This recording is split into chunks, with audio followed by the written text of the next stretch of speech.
Hi friends, welcome to our channel. ఈరోజు మీకోసం good quality German shepherd dog అనేది అమ్మకానికి అయితే తీసుకురావడం జరిగింది.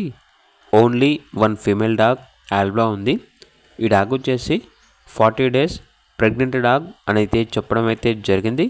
చాలా యాక్టివ్గా ఉంటుంది. ఎటువంటి హెల్త్ ప్రాబ్లమ్స్ అనేవి ఏమీ లేవు. Very friendly dog. ఇక డాగ్ ఉన్న లొకేషన్ అనేది వికారాబాద్, తెలంగాణ. డాగ్ యొక్క ప్రైస్ వచ్చేసి 16K అనగా 16,000. ఇక పూర్తి వివరాల వరకు ఈ వీడియో కింద టైటిల్లో ఓనర్ నెంబర్ అనేది డిస్ప్లే చేయడం జరిగింది. ఓనర్కి కాల్ చేయండి. అలాగే ఛానల్ని సబ్స్క్రైబ్ చేయకపోతే సబ్స్క్రైబ్ చేయండి. Thank you. By by.